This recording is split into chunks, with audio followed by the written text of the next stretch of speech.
હવે એક ક્ષણ જેને આપણે સૌ કોઈ આતુરતાથી રાહ જોઈ રહ્યા છીએ, પ્રાકૃતિક ખેતી, શિક્ષણ, રાષ્ટ્ર સેવા અને સામાજિક જવાબદારીના ક્ષેત્રે સતત પ્રેરણા આપનાર એવા ગુજરાતના માનનીય રાજ્યપાલ આચાર્ય દેવવ્રતજી, આપને વિનંતી કરું છું કે આપ માર્ગદર્શન આપો અને બે શબ્દો આ સમારોહ માટે કહો. જોરદાર તાળીઓના ગડગડાટ સાથે આપણે તેમનું સ્વાગત કરીએ.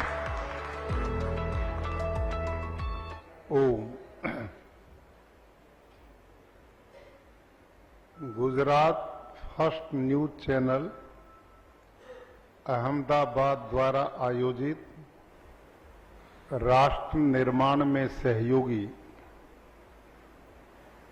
गुजरात के ऐसे नायक जिन्होंने अलग अलग क्षेत्र में बहुत महत्वपूर्ण कार्यक्रम किए हैं, उनके सम्मान समारोह में आज हमारे बीच में महापौर अहमदाबाद महानगर पालिका माननीय श्री हितेश भाई बारोट जी, अध्यक्ष श्री सिद्धि ग्रुप एवं गुजरात फर्स्ट माननीय श्री मुकेश भाई पटेल जी, प्रबंध निदेशक श्री सिद्धि मीडिया एवं गुजरात फर्स्ट माननीय जस्मिन भाई पटेल जी, चैनल हेड एवं editor in chief Gujarat first माननीय डॉक्टर विवेक भट्ट जी, यहां पर उपस्थित सभी सम्मानित भाइयों और बहनों और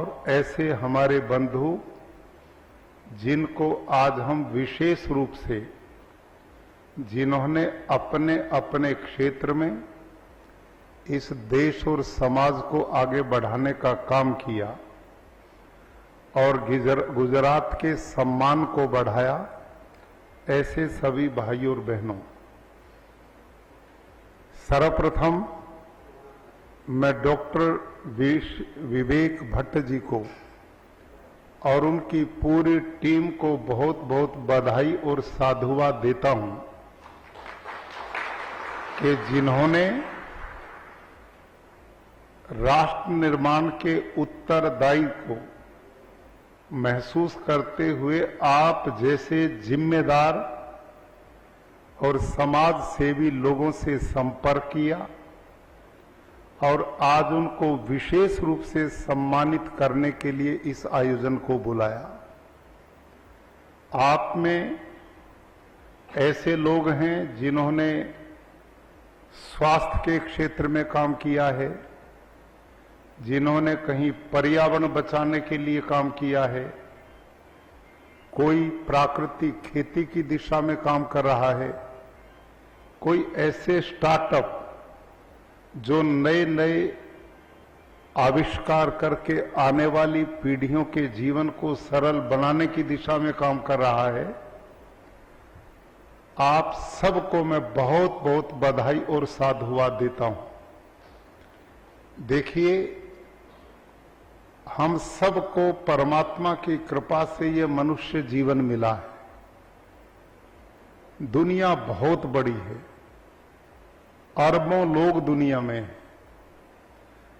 सब आ गए हैं और जाना भी सभी ने है, लेकिन कुछ ही विलक्षण प्रतिभाएं होती हैं कि जो भीड़ से हटकर अपने विशेष कर्म योग के द्वारा लोगों के कल्याण के लिए, लोगों की भलाई के लिए, आने वाली पीढ़ियों के जीवन को सरल करने का काम कर जाती हैं. आज के इस समारोह में फर्स्ट इंडिया ने आप सब महानुभावों को चुना है, तो मैं समझता हूं कि आप सामान्य नहीं बल्कि अनेकों में एक हैं. आप वो लोग हैं कि जो अपने पारिवारिक जिम्मेदारियों का भी निर्वहन करते हैं, लेकिन उसके साथ समाज के प्रति हमारी क्या जिम्मेदारी है, राष्ट्र के प्रति हमारा क्या उत्तरदायित्व है, ये जो भाव है सही अर्थों में यही मनुष्य की अलग से पहचान बन पाती है। अपनों में अपनापन तो सभी देखते हैं, महान तो वो होते हैं जो दूसरों में अपनापन देखते हैं। आपके यहां गुजरात में समय समय पर बहुत महापुरुषों ने जन्म लिया है। गुजरात में टंकारा एक छोटा सा तालुका है, वहां स्वामी दयानंद सरस्वती एक महापुरुष के रूप में पैदा हुए, जिन्होंने उत्तर भारत में सामाजिक आंदोलन, समाज सुधार के आंदोलन बहुत मजबूती से चलाए थे। वो व्यक्ति एक जगह पर लिखते हैं कि दरेक व्यक्ति को अपनी ही उन्नति में संतुष्ट नहीं रहना चाहिए। दोबारा सुनेंगे, दरेक व्यक्ति को अपनी ही उन्नति में संतुष्ट नहीं रहना चाहिए, किंतु सबकी उन्नति में अपनी उन्नति समझनी चाहिए। जब ये भाव मनुष्य में पैदा होता है, तब आप जैसे लोग समाज के सामने खड़े होते हैं, तब आप जैसे लोगों के महत्व को दुनिया समझ पाती है। आप सब ऐसे महानुभाव, मुझे बताया गया कि आप में शिक्षा के क्षेत्र में, स्वास्थ्य के क्षेत्र में, स्टार्टअप, कृषि, उद्योग, वेलनेस और कई ऐसे नए नए आपने शोध किए हैं कि जिससे आने वाली पीढ़ी, पर्यावरण, समाज को बहुत लाभ होगा। और इस मिशन के ऐसे लोग अपनी अपनी जगह काम करते रहते हैं, वो प्रचारित नहीं हो पाते, तो बहुत लोग उनके द्वारा दी गई प्रेरणाओं से वंचित रह जाते हैं। तो फर्स्ट इंडिया ने ये काम किया। पूरे गुजरात के आप ऐसे भाई और बहनों को यहां आमंत्रित किया और एक दूसरे से आपका परिचय कराने का काम किया, ताकि आपकी शक्ति और बढ़े, एक दूसरे से हम प्रेरणा ले सकें और वो प्रेरणा हमारी ताकत बनकर के राष्ट्र निर्माण में सहयोगी बन सके। इसके लिए मैंने विवेक भाई और इनकी टीम से जाना, तो उन्होंने कहा हम प्रतिवर्ष ये कार्यक्रम करते हैं। और पिछले दिनों, जैसा अभी इन्होंने बताया, पिछले 7-8 महीने से मैं गांव में जाता हूं। उससे पहले मैंने पूरे गुजरात का दरेक जिला में मैं गया हूं, बहुत गांव में भी गया। लेकिन मैंने क्या अनुभव किया, किसानों को प्रशासन के लोग इकट्ठा कर देते थे, मैं वहां अपनी बात कह करके वापस चलाता था, लेकिन डायरेक्ट जो आपस में संपर्क और एक दूसरे को गहराई से जानने का जो काम था वो हो ही नहीं पाता था। तो मैंने अनुभव किया ये तरीका और ढूंढना चाहिए।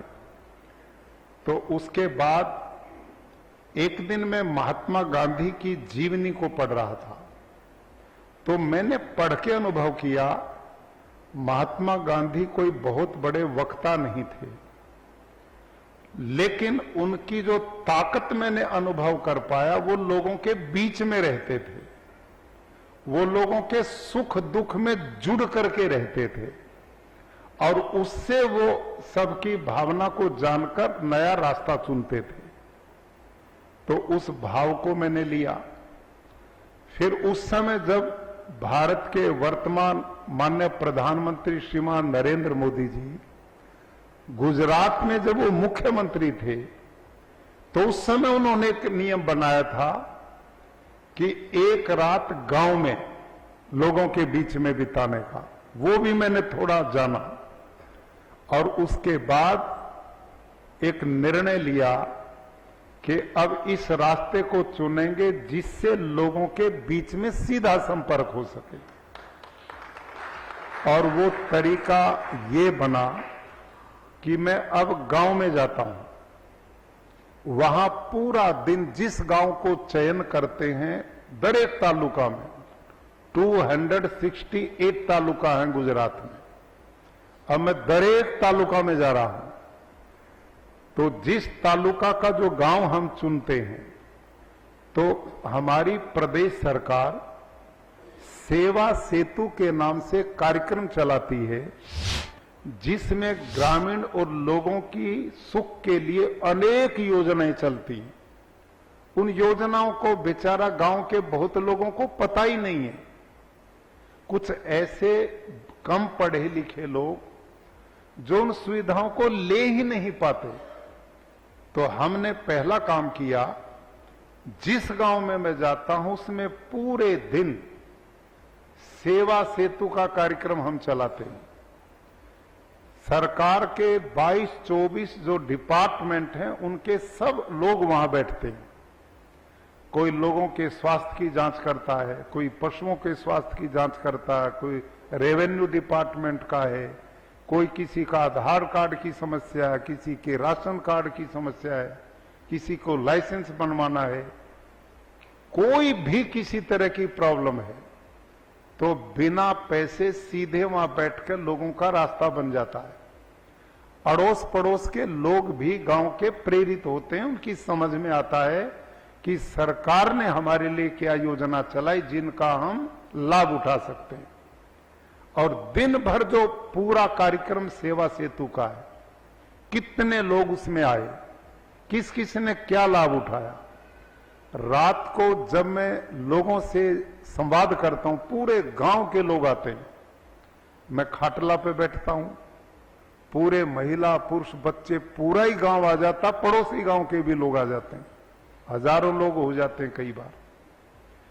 तो वहां हमारे कलेक्टर महोदय दिन भर की सेवा सेतु से जो कार्य होते हैं उनकी जानकारी देते हैं, तो उससे और लोगों को पता लगता जो लाभ नहीं उठा पाए, आगे से वो भी उसके लाभ के लिए रास्ता बन जाता है। दूसरा काम मैं जाके करता हूं, उस गांव की पंचायती लैंड में कम से कम 1 एकड़ भूमि में वृक्षारोपण करवाते हैं।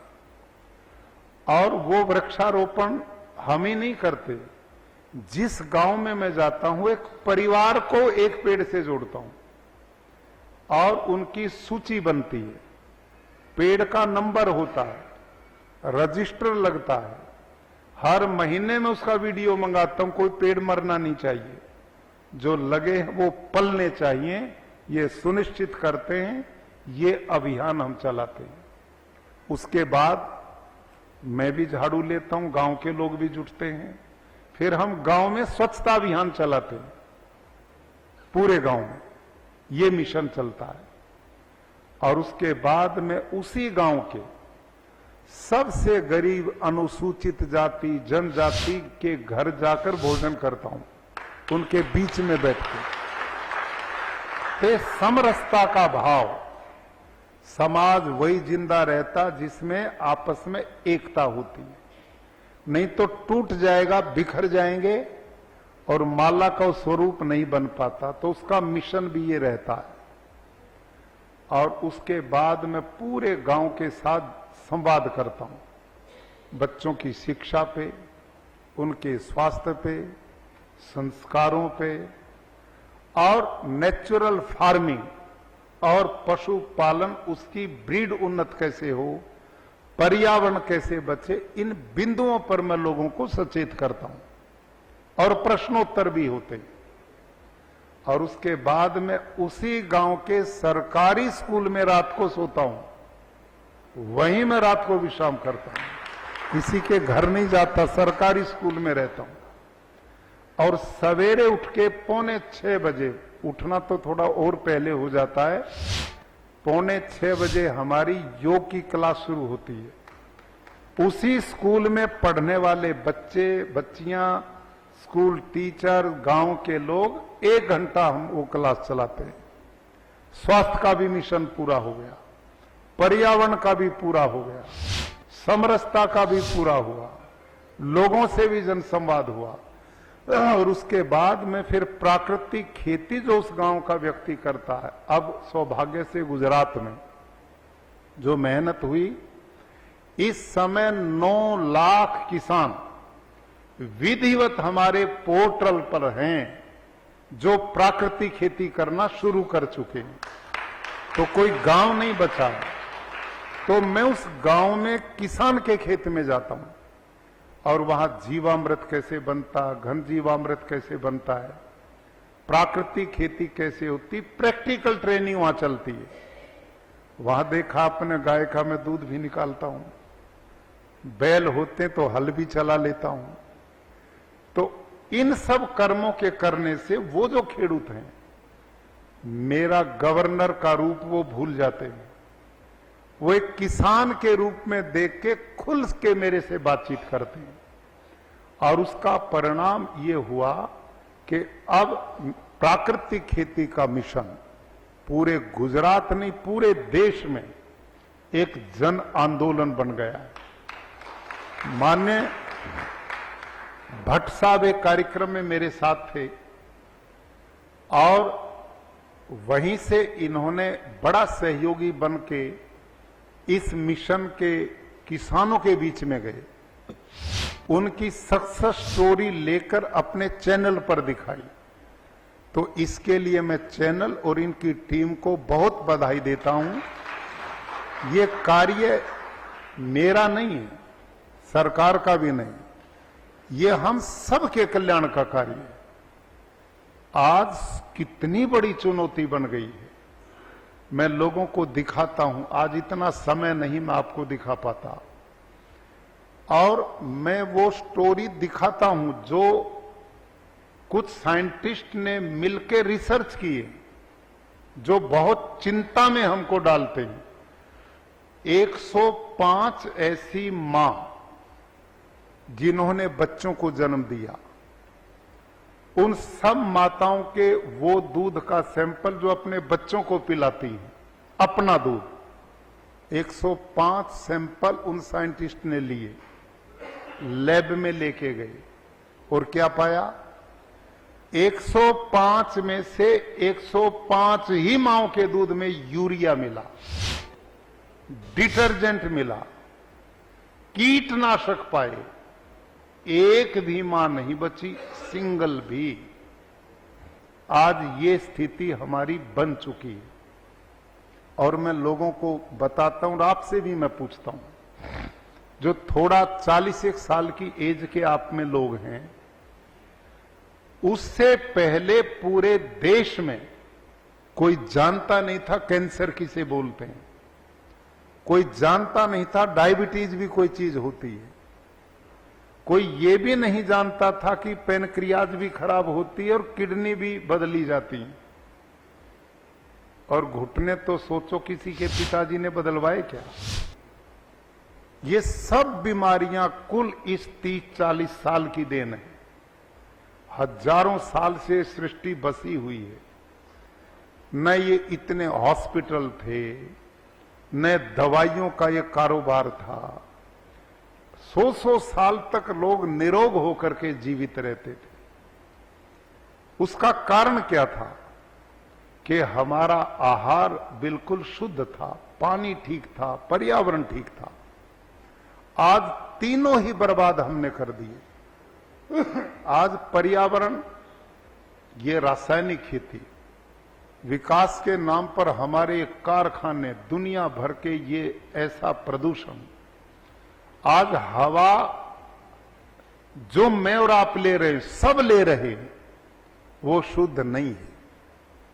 आप देखते हैं ना AIQ, क्या स्थिति उसकी इस समय देश में है। 500 तक वो पहुंच जाता है। बताओ कैसे आदमी स्वस्थ रहेगा। हवा दूषित, पानी दूषित। आजकल मैं गांव में जाता हूं ना, तो आनंद में मैं एक गांव में रुका हुआ था, कलेक्टर महोदय भी मेरे साथ थे।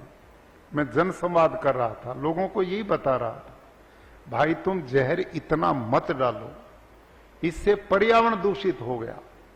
और आप तो सारे बहुत प्रबुद्ध पढ़े लिखे लोग हैं। ये यूरिया डीएपी जब डालते हैं ना खेत में, किसान छिड़कता है, तो इसमें मेन कंटेंट है नाइट्रोजन का।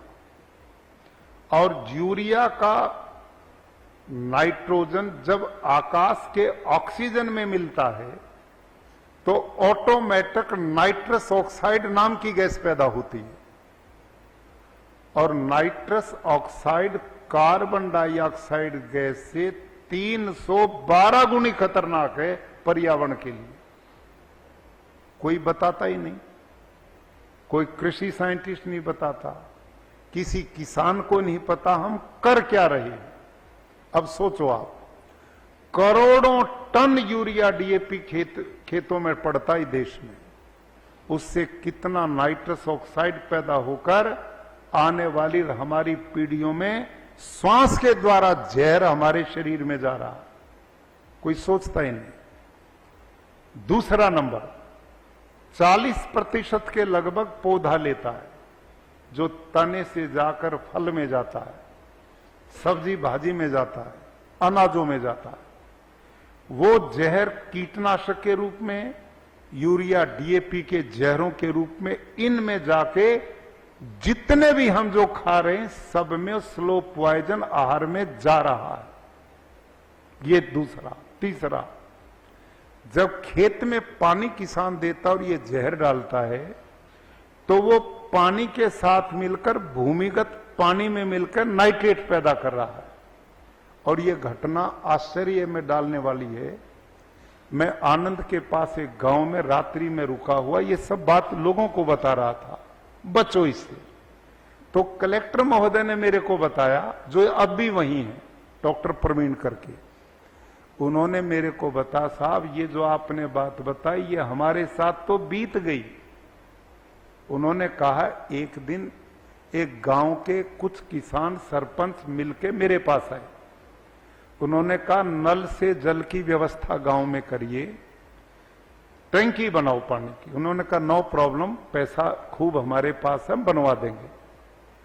लेकिन नियम है, जिस गांव में पानी की टंकी बनाई जाती पहले पानी की जांच करते हैं कि ये पीने लायक है भी कि नहीं है। तो उन्होंने बताया मैंने पानी की जांच कराई तो पीने लायक था ही नहीं, उसमें इतना नाइट्रेट था। तो गांव के लोग फिर आए कि जी हमारा काम, उन्होंने कहा आपके गांव में टैंकी नहीं बन सकती, हम एक काम करेंगे, पड़ोसी गांव में टैंकी बनाएंगे, पाइपलाइन से आपको भी पानी मिल जाएगा, उनको भी। आपके गांव का पानी पीने लायक नहीं है, नाइट्रेट है उसमें। उन्होंने कहा जी कोई बात नहीं, वहां से आ जाए, पानी आना चाहिए। साहब, कलेक्टर साहब ने जिस गांव की सोची थी ना उसमें टंकी बनाएंगे, उसका जांच कराई, उसमें पहले से भी ज्यादा नाइट्रेट मिला। और फिर चलते रहे, कितने गांव में गए, 20 गांव में गए, 20 गांव में एक का भी पानी पीने लायक नहीं मिला, कोई टंकी नहीं बनी। जाके आप पूछिए, यह हाल है। आज सारी धरती जहरीली बन गई। अब ये पानी की बोतलें जो हम लिए फिरते हैं, 30 साल पहले किसी के हाथ में थी, कहीं भी पानी पीते थे। तो कितनी प्रोग्रेस हम कर रहे हैं, देखो कितनी प्रोग्रेस। अस्पताल, खुशी है, इतने हमने कैंसर के हॉस्पिटल बना दिए, इतने हार्ट के बना दिए, इतने किडनी के बना दिए। अरे बना तो दिए, इसका हल भी निकला, कोई बीमारियां बंद हुई या बढ़ रही हैं, ये भी तो सोचना चाहिए ना। छोटे छोटे बच्चे, 5 साल के बच्चे को डायबिटीज है, कैंसर है, हार्ट अटैक हो रहे हैं, इतने छोटे बच्चों पे क्या कहां चले गए हम। पीछे सूरत में 8वीं क्लास की बच्ची बेंच पे पढ़ रही स्कूल में, गिर गई, मर गई, हार्ट अटैक। स्कूल में बच्चा सीढ़ियों पे चल रहा, गिर गया, पड़ गया, हार्ट अटैक। ग्राउंड में बच्चा खेलता हुआ गिर पड़ा, मर गया, हार्ट अटैक। ये सुना था आपने कभी? भाई बिना कारण के तो कार्य नहीं होता। इनमें बिजली आएगी तो लाइट जलेगी, बिजली नहीं होगी तो कैसे जलेगी? बादल होंगे तो बारिश होगी, बिना बादल के कैसे बारिश होगी? तो ये बीमारी जब थी नहीं तो कहां से आ गई? कारण तो होगा, और उसका कारण यही है आज जो हम खा पी रहे हैं, जिस वातावरण में सब स्लो पॉइजन जाकर ऑर्गेन वीक कर रहा है और समय आ पर बिना आयु के लोग मर रहे हैं।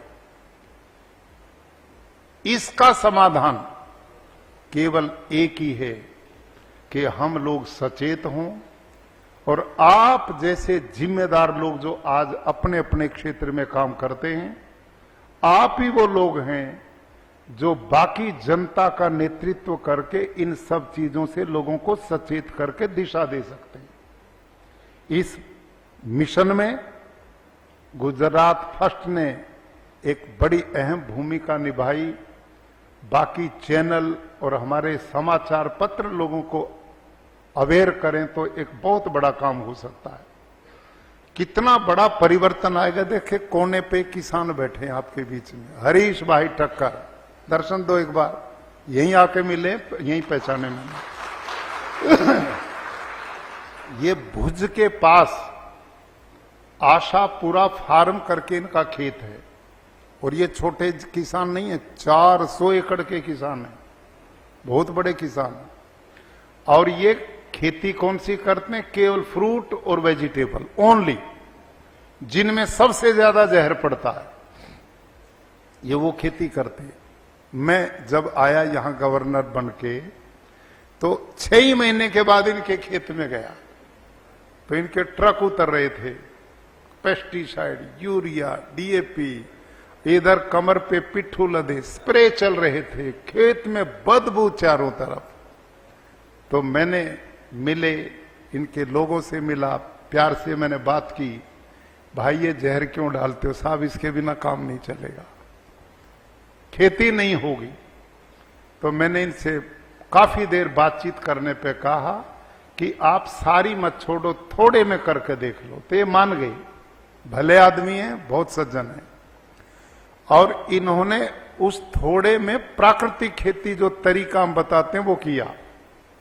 और आज आपको जान के गर्व होगा और इस व्यक्ति पे फक्र होता है कि जिसने एक सही रास्ते को चुनने में देर नहीं की, आज ये बिल्कुल उस जहर वाली खेती को छोड़कर प्राकृतिक खेती में आ गए।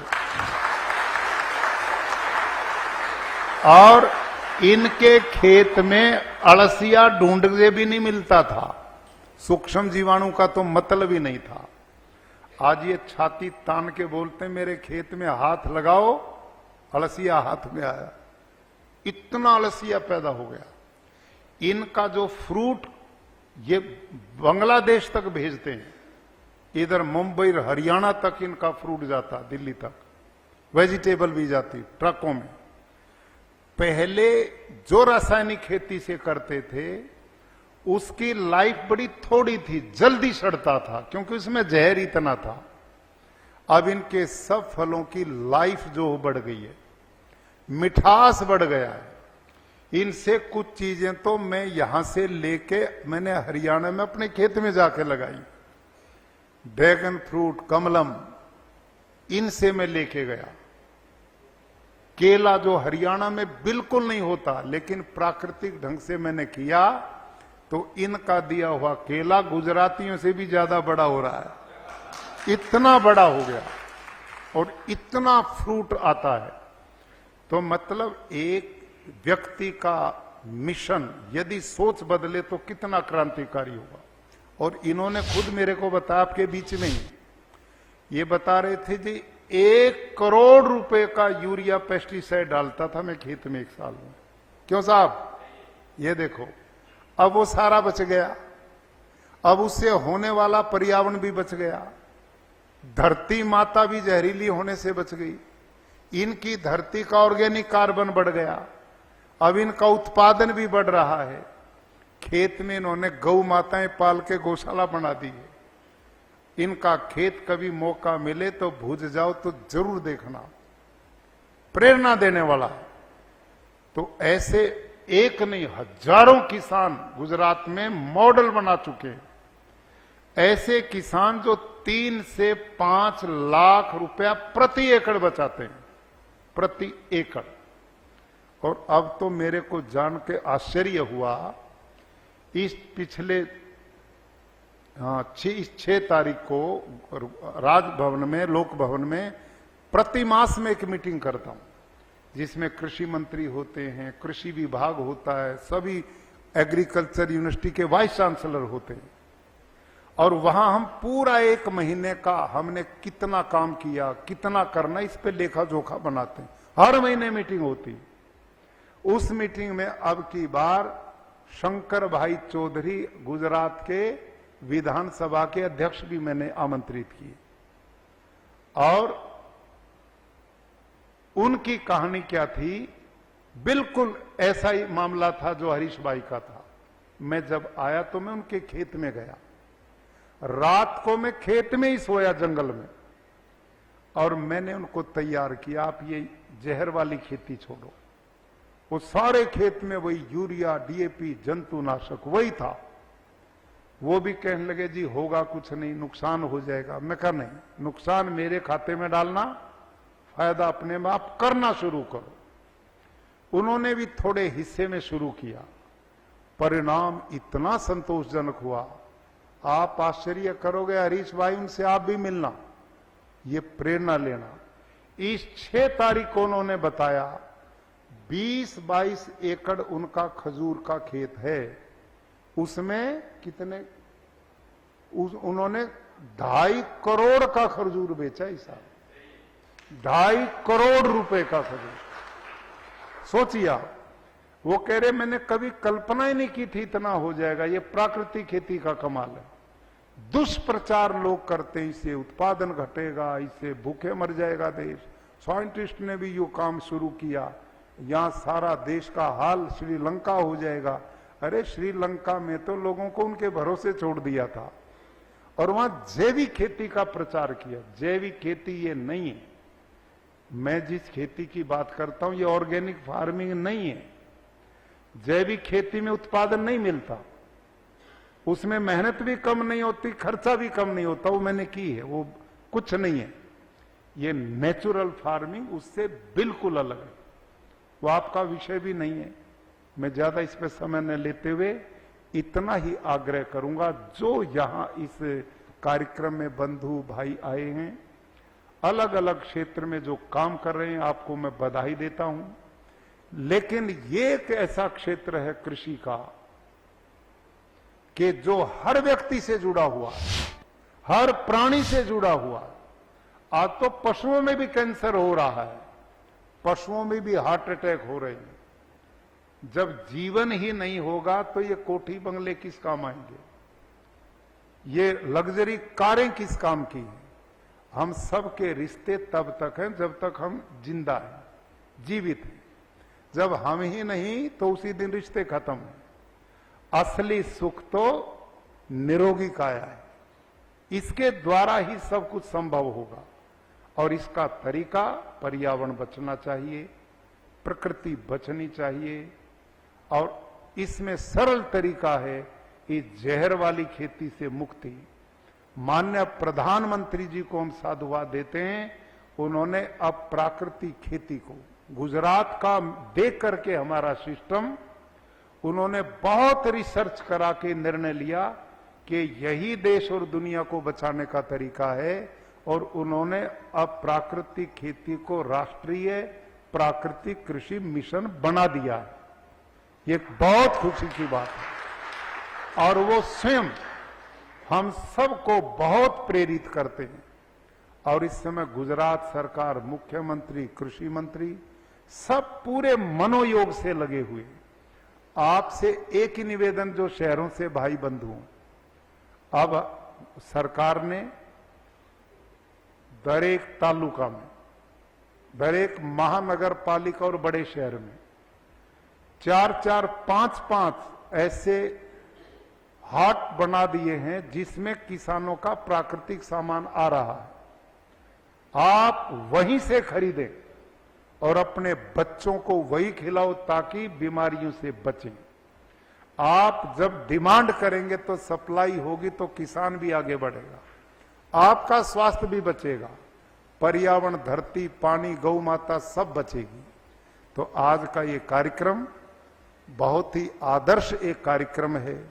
मैं गुजरात फर्स्ट न्यूज चैनल और हमारे बीच में मुकेश भाई पटेल, जस्मीन भाई पटेल, विवेक भट्ट जी ने जो आज का आयोजन किया, हमारे बारोट साहब हमारे बीच में आए, आप सब बंधु आए, मैं पुनः आप सबके प्रति भगवान से कामना करता हूं, आप जैसे यशस्वी व्यक्ति स्वस्थ हों, निरोग हों, दीर्घजीवी हों, ताकि आने वाली पीढ़ियों के लिए राष्ट्र निर्माण में अपना योगदान बराबर करते रहें। बहुत बहुत धन्यवाद। Thank you.